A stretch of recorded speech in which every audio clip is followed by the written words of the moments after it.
नमस्कार। आज हम आपको मिलाते हैं एक ऐसे शख्सियत से, इनका बहुत सारा काम दिल्ली एनसीआर से में होता दिखता है, लेकिन ये इनका असली दिल अपने गृह जनपद लखीमपुर खीरी में है। इन्होंने मास्टर्स किया है बिजनेस एडमिनिस्ट्रेशन में और यहाँ पे स्वास्थ्य सलाहकार के रूप में बहुत सारा कार्य कर रहे हैं।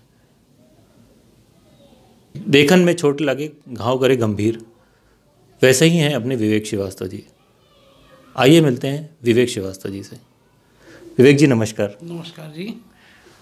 विवेक जी, आप लोगों ने जितना मैंने सुना है यहाँ आपके बारे में, मुझे लगता है मैंने कम सुना है। आप लोगों ने अभी इधर कुछ नया काम शुरू किया है, नया आयाम दिया है अपने समाज सेवा को। क्या आप बता सकते हैं इस बारे में थोड़ा सा? हाँ, सबसे पहले मैं आपके माध्यम से अपने तराई क्षेत्र को एक शुभकामना संदेश देना चाहूँगा। आज हम लोगों ने आज से ठीक 2 साल पहले आज तराई वेलफेयर एसोसिएशन की स्थापना की थी। आज हमारा स्थापना दिवस का दूसरा वर्ष है। तराई वेलफेयर एसोसिएशन ये क्या है, ज़रा इसकी शुरुआत से बताइए मुझे। तराई जिस क्षेत्र से मैं हूँ, हमारा लखीमपुर जो मेरा गृह जनपद है, उस क्षेत्र को, उसके आगे के काफ़ी और ज़िले भी हैं जिनको तराई क्षेत्र बोलते हैं, उस क्षेत्र का मैं वासी हूँ। और तराई वेलफेयर एसोसिएशन का जो स्थापना हुई, उसके पीछे कोई सोच या कोई ऐसा विचार नहीं था कि किसी संस्था का गठन करना है। इसकी शुरुआत हुई जब 2005 में मैं अपना गृह जनपद छोड़ के ग्रेटर नोएडा में यहाँ पे अपने परास्नातक करने के लिए आया। तो यहाँ पे बिल्कुल अपने आप को अकेला महसूस करता था कि अगर कॉलेज ख़त्म हुआ सैटरडे संडे का दिन, तो लोग अपने घर, किसी अंकल के घर, किसी फ्रेंड के घर मिलने चले आते थे। तो मैं अपनों की खोज भी उसी तरह समय से हूँ कि अपने क्षेत्र, अपने कौन है यहाँ पे, क्योंकि रिश्तेदार तो मैं अपने यहाँ नया बना नहीं सकता। हमारे जो लोग हैं, जो लखीमपुर से, सीतापुर से, हमारे शाहजहाँपुर के, हमारे निकटवर्ती ज़िलों से जो दिल्ली एनसीआर में अपने किसी शिक्षा प्राप्त करने के लिए, रोजगार के लिए या व्यवसाय के लिए आए हुए हैं, या फिर बड़ी अच्छे सरकारी ओहदे पे जो लोग थे, उनको मैंने तलाशना शुरू किया। मेरी इच्छा रहती थी कि मैं जिनके साथ रूम पार्टनर जो हमारे थे वो लखीमपुर के ही हूँ। तो मैं पहले दिन से लखीमपुर के ही लोगों के साथ रह रहा हूँ। मैं किसी अन्य ज़िले के या फिर लोगों के साथ कभी नहीं रहा। मेरे दूर दराज से जानने वालों को मैंने उस टाइम ही इकट्ठा किया और उन्हीं के पहले दिन से ही उनके साथ रह रहा हूँ। करते करते एक ये अनऑर्गेनाइज फॉर्म में काम चलता जा रहा था। मैं लोगों से मिलता था, इकट्ठा करता था, नमस्कार करता था। लखीमपुर की यूपी 31 दिख जाती थी, सीतापुर की यूपी 34 दिख गई। लोगों को हाँ दे के रोक के मिलना, उनके नंबर नोट करना, और बस इस तरह से चलता रहता था। एक समय ऐसा आया 2-4 साल करते करते कि लखीमपुर से जो लोग एडमिशन के लिए यहाँ पे आते थे, क्योंकि उस टाइम मैं भी स्टूडेंट था, तो उसी कैटेगरी के लोग थे, तो कॉलेज लोगों को पता करना होता था कि किस कॉलेज में एडमिशन लिया जाए। तो उनके साथ में यहाँ पे बुला के, साथ में घर पे रोक के उनको कॉलेजेस दिखाना, फिर उनका एडमिशन में मदद करवाना। ये कार्य 2005 से चलते चलते 2012 तक चला। 2012 में मेरे जैसे और लोग थे, कुछ हमारे बड़े भाई के रूप में हिमांशु तिवारी, मंगेश त्रिवेदी, विमलेश जी, हमारे छोटे भाई के मित्र लोग विशाल श्रीवास्तव के साथ में आशुतोष कंडवाल, मयंक वाजपेयी, अनगिनत नाम है जो कि मेरे माइंड सेट के थे। जो मैं काम कर रहा था वही उनके दिल में भी था कि हमारे लखीमपुर क्षेत्र के, हमारे तराई क्षेत्र के जो लोग यहाँ पे हैं उनको इकट्ठा किया जाए, उन्हीं से मिला जाए, उन्हीं के साथ उठा और बैठा जाए, एक परिवार जैसा सामंजस्य बैठाया जाए। उस टाइम जब इतने लोग इकट्ठा हुए तो एक जो नाम निकल के आया था उसका नाम था लखीमपुरिया @Delhi NCR। अच्छा। उसके व्हाट्सएप हम लोग को, सोशल मीडिया का बड़ा अच्छा हम लोग को मिला हुआ प्लेटफॉर्म था। व्हाट्सएप ग्रुप हम लोगों ने ग्रुप जनरेट किया। क्या ये फेसबुक पे भी था? फेसबुक पे भी था हमारा, लखीमपुरिया @Delhi NCR करके फेसबुक और व्हाट्सएप दोनों पे। वहाँ पे संगठन लखीमपुरिया के नाम से हम लोगों ने लोगों को जोड़ना गया, मिलने गया, और कहीं किसी मॉल में या फिर हमारे जो और संस्था के कार्यक्रम होते थे वहाँ पे हम लोग आपस में गेट टुगेदर कर लेते थे, क्योंकि हम लोग पास कोई ऐसा फंड नहीं कि अलग से बैठ के हम लोग मीटिंग प्लान करें या फिर गेट टुगेदर करें। तो हमारे जो और कार्यक्रम होते तो मैं उन्हीं को वहाँ पर आमंत्रित करता था और हम लोग आपस में वहीं पर अपनी गेट टुगेदर कर लिया करते थे। करते करते 2012 के बाद समय आया, 2017 ख़त्म होने वाला था, उस समय विचार चला कि बहुत दिन हो गए करते करते कुछ अच्छा कार्यक्रम किया जाए। तो हमारे सांसद महोदय जितने भी हैं, हमारे क्षेत्र से 4 सांसद आते हैं, उन लोगों से बात की गई, सबसे अपना सुझाव रखा गया। तैयारी करते करते वो दिन निकल के आया और तिथि निर्धारित हुई 21 जनवरी 2018 को हम लोगों को एक कार्यक्रम करना है और इसको स्थापना दिवस के रूप में मनाएंगे। और साथ में उसी टाइम पे शायद नवंबर या दिसंबर रहा होगा 2017 का, कि इस संस्था का नाम का निकल के आया तराई वेलफेयर एसोसिएशन। क्योंकि हम लोगों ने सोचा पहले हम लखीमपुर तक कर रहे थे, सिर्फ लखीमपुर तक सीमित ना रहा जाए इसको, जो हमारे आसपास का एरिया है, निकटवर्ती जिले सीतापुर, शाहजहाँपुर या बहराइच हुआ या पीलीभीत हुआ, वहाँ तक के लोगों को तराई का जो है उसको जोड़ा जाए। और 21 तारीख को हम लोगों ने तैयारी करके तराई वेलफेयर एसोसिएशन के नाम से उसको स्थापना की वहाँ पे, जहाँ पे कॉन्स्टिट्यूशनल क्लब के हॉल में, जहाँ पे हमारे सारे संरक्षक, सांसद महोदय, हमारे और वरिष्ठ पत्रकारगण सीतापुर से, जो हमारे भैया जी के नाम से सुप्रसिद्ध चेहरे हैं प्रतीक त्रिवेदी जी, वो उस कार्यक्रम में उपस्थित रहे।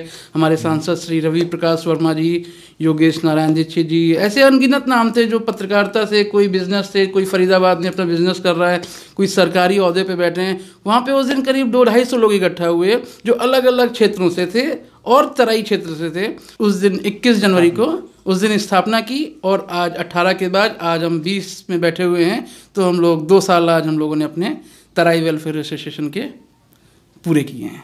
अरे, तराई के लोगों को कैसे लाभ मिला होगा? क्या क्या इससे लोग जुड़े कि उतने ही रहे? मतलब थोड़ा सा मुझे लाभ के बारे में बताएं। क्या जब, क्योंकि 2 साल हो गए, अब हमको अचीवमेंट पे बात करनी होगी कि किस तरीके से इसका क्या लोगों को लाभ मिला है इसका? बिल्कुल, लाभ की बात करें तो हम लोग, क्योंकि कोई बहुत बड़ा उद्देश्य हमारा नहीं है तराई का, मैं अपना उद्देश्य बताता हूँ। तराई का जो हमारा मुख्य उद्देश्य है कि लखीमपुर और तराई क्षेत्र के लोग जो आके दिल्ली एनसीआर में बस गए हैं, उनको एक परिवार जैसा माहौल यहाँ पे देना। तो परिवार जैसा माहौल के लिए हम लोग लाभ की अगर बात कर रहे हैं तो लाभ हम लोग उनको कैसे दें?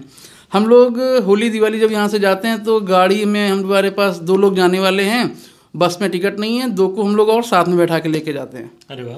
हम लोग आपस में जानकारियाँ शेयर करते रहते हैं कि कैसे कब कौन जा रहा है, तो छोटा मोटी चीज़ है।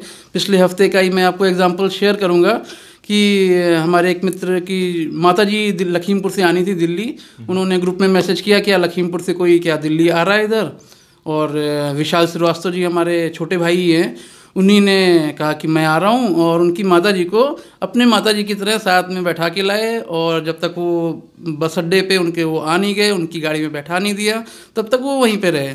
अद्भुत अद्भुत। इस तरह के ये तो छोटे छोटे जो स्वास्थ्य सेवाओं की अगर हम बात करें, लोग यहाँ पे आते हैं इलाज कराने के लिए और एकदम से डॉक्टर बोल देते हैं कि इतने पैसे जमा करने हैं। उसका भी एग्जाम्पल है कि अच्छे खासे पैसे वाले लोग थे, लेकिन उनको तत्काल पैसा चाहिए था, तो लखीमपुर से पैसा आता तो समय लगता। हम लोग के अनुराग पांडे जी 1 घंटे में पहुँचे वहाँ पे, अपने क्रेडिट कार्ड से पेमेंट करवाया उनका, वहाँ पे इलाज हो गया, हफ्ते बाद पैसे भी आ गए हमको वापस। अच्छा।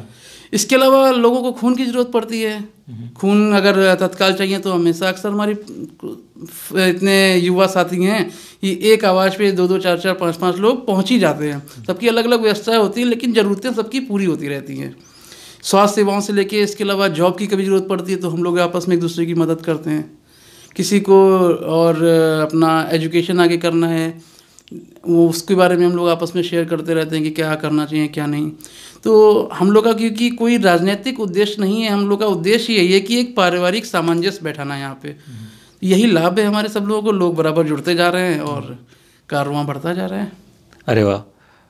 क्या इसकी अग्रिम योजनाएं कुछ आप लोगों ने सोची होंगी कुछ? क्योंकि हर भी चीज़ को, कोई भी संगठन अगर वो फॉर्म होता है, संस्था बनती है, तो उसके कुछ ना कुछ उद्देश्य भी होते हैं, कुछ योजनाएं भी आपने करी होंगी, सोची होंगी। क्या उसके बारे में कुछ बता सकते हैं? बिल्कुल, जैसे जो अगला हम लोगों ने सोचा हुआ है, 2 साल हम लोगों ने तराई के साथ सफल रूप से मनाए हैं। उसका अगला हम लोग रोजगार के लिए भी हम लोगों ने एक रोजगार मेला भी अपने लखीमपुर में किया था। यहाँ से जाके कुछ लोग गए, कैंप लगा, हम लोग गवर्नमेंट के साथ में था वो, उन लोगों ने वहाँ पे कैंप ऑर्गेनाइज किया। इसके साथ में अगला हम लोग का उद्देश्य है कि लोग जो बिजनेसमैन हैं, हम लोग यहाँ पे आके जो जॉब में है वो तो ठीक है, उसके साथ में कुछ हमारे काफ़ी बिजनेसमैन भी यहाँ पे हैं जो लोग अपना व्यवसाय कर रहे हैं, उनको हम लोग आपस में जोड़ के एक दूसरे की मदद करना चाहते हैं, जिसे रेफरल मार्केटिंग या नेटवर्क मार्केटिंग बोलते हैं। उस तरह से हम लोग एक दूसरे की मदद करना चाह रहे हैं, वो तराई का ही एक पार्ट रहेगा। ये अगला चैप्टर है हमारा। अच्छा, एक जब कुछ भी चीज़ फॉर्म होती है तो हमें कुछ कुछ लोगों की ज़रूरत पड़ती है जो जो इनका पहले से ही नाम हो, जो लोग कुछ हो, जैसे जनप्रतिनिधि हमारे होते हैं, हमारे सांसद हुए, हमारे विधायक हुए। क्या इन लोगों की भी कोई मदद की ज़रूरत पड़ी आपको, या इन लोगों ने कोई आपको क्या मदद करने की सोची? बिल्कुल, हमारे जनप्रतिनिधि हमारे, मैं तो बड़ा खुशी होती है कि जनप्रतिनिधि जिनसे लोग मिलने के लिए तरसते हैं, और हम लोग एक फ़ोन पे, एक मैसेज पे हमको वो रिप्लाई करते हैं, अपना बहुमूल्य समय देते हैं हम लोग को। हमारे सांसद में सभी सांसदों का, जितने भी क्षेत्र के, चाहे मैं सबके नाम लेना चाहूँगा एक बार। हमारे सांसद श्री रवि प्रकाश वर्मा जी, हमारे सांसद श्री अजय प्रकाश मिश्रा जी, हमारे सांसद रेखा वर्मा जी, हमारे पूर्व सांसद जुगल किशोर जी, इसके अलावा सीसापुर के सांसद राजेश वर्मा जी, ये सभी सांसद हम लोगों को एक आवाज़ पे, हमारे एक मैसेज पे, फ़ोन पे अपना बहुमूल्य समय देते हैं, हमारे जो कार्य हैं उसको डिस्कस करते हैं, अपने विचार रखते हैं। तो हमारे लिए तो यही बहुत है। इसके अलावा हम लोगों ने आज तक उनसे कोई मदद की, कोई दरख्वास्त, कोशिश भी नहीं की। हमारे लिए यही मदद है कि हमको समय दें, हम लोग को गाइड करते रहें समय समय पे। विवेक जी, एक छोटी सी बात और पूछनी थी कि हम लोग इतना काम कर रहे हैं, 2 साल हम लोगों को हो गए काम करते करते, अगर संस्था की बात करें तो सामाजिक पटल पे हम लोगों पे कहीं, क्या हम कहीं कुछ छोटी सी बात पे कहीं रिकग्निशन मिला हो, या इस तरीके से कुछ हुआ हो? रिकग्नाइज, मुझे कोई रिकग्नाइज का करने का मतलब सिर्फ मैं इसको ये नहीं समझता कि मंच से हमें कोई सम्मानित ही करे। हमारे लिए रिकग्नाइज का मतलब यही है कि आज की डेट में हमारे अध्यक्ष जी हों, चाहे मैं मंगेश त्रिवेदी जी, चाहे मैं हूँ, या फिर हमारे हिमांशु जी हैं, या फिर कोई भी लोग हों, हम लोग लखीमपुर की सारी संस्थाएं हम लोग को हाथों हाथ लेती हैं। अगर पता चलता है कि हम लोग लखीमपुर पहुंच रहे हैं तो लोग मिलने आते हैं, बात करते हैं, अपने शॉप पे या फिर अपनी जगह पे, अपने ऑफिसेज में हम लोग को बुला के रिकग्नाइज कर रहे हैं। पिछले कई कार्यक्रमों में हम लोग को सम्मानित भी किया गया है। अच्छा। तराई के, इसके साथ साथ में अभी पिछले हफ्ते भी कॉन्स्टिट्यूशनल क्लब में हमारे तराई के काफ़ी लोगों को जो है, हम लोग एक यमुना स्वच्छ अभियान के तहत हमारे तराई परिवार जाता है। अच्छा। तो उसके कुछ लोगों को वहाँ से सम्मानित भी किया गया है। पूरे तराई वेलफेयर एसोसिएशन को बिल्कुल सम्मानित किया गया है जी। विवेक जी, एक छोटी सी और पता नहीं अंदर से एक बात कौंध रही है कि ये इतनी समाज सेवा के बारे में, ये इनबॉर्न थी कि आपको कोई शख्सियत पीछे था जो जिसने आपको इसको प्रेरित किया होगा, कोई और होगा जिसने उसको बोला होगा कि आप इसको कर सकते हैं? बिल्कुल, बॉर्न की बात कहेंगे तो ब्लड में तो ज़रूर हमारे, मैं हमेशा हमारे जो प्रथम गुरु हमारे पिताजी हैं, मैं उनको देखता हूँ। मैंने कभी सोचा भी नहीं था कि वो भी समाज सेवी हैं या फिर मैं समाज सेवी बनूंगा, लेकिन एक नेचर होता है वो समाज सेवी वाला होता है। वो हमारे पिताजी भी को भी मैं बचपन से देखता था, अब लगता है कि ये जो चीज़ें करते थे वो कहीं ना कहीं समाज सेवी ही थी, और वही सही चीज़ें मेरे भी निकल के आए। वो भी काफ़ी अपने, चाहे कर्मचारी संघ में रहे, उसमें भी वो एसोसिएशन में रहे, या फिर और जो हमारे अब रिटायर होने के बाद काफ़ी संस्थाओं से जुड़े हैं, रिटायर्ड एसोसिएशन है उससे भी एक्टिव हैं, और भी बहुत सी समाज सेवी संस्थाओं से। लेकिन अंदर तो था, लेकिन ये जब निकल के आया तो मैं आपसे शेयर करूँगा। 2009 का ये बात है, जो हमारे पूर्व केंद्रीय मंत्री हैं डॉक्टर महेश शर्मा जी, मैं उनके साथ जुड़ा हुआ था, और इलेक्शन का टाइम था तो 2009 में, और मैं इलेक्शन की वोटिंग की मई का दिन था, मुझे डेट शायद 9 मई थी। उस दिन मेरी मुलाकात जो हमारे सामाजिक गुरु हैं अभी श्री अशोक श्रीवास्तव जी, उनसे मुलाकात हुई, और उनसे जुड़ा, और जो जज्बा जो अंदर शायद कहीं छुपा हुआ था, जो निकाला है वो सारा उन्हीं ने निकाला है। बिल्कुल। विवेक जी, आपसे मिलके बहुत खुशी हुई, और कि ऐसे आप काम कर रहे हैं और ऐसे लोगों को प्रेरित करते रहें, और हम लोगों को बताते रहें कि ऐसे काम होते हैं। हम लोग भी अपने माध्यम से जो हो सकता है वो आगे लोगों को बताएंगे। आपसे मिलके बहुत अच्छा लगा विवेक। Thank you.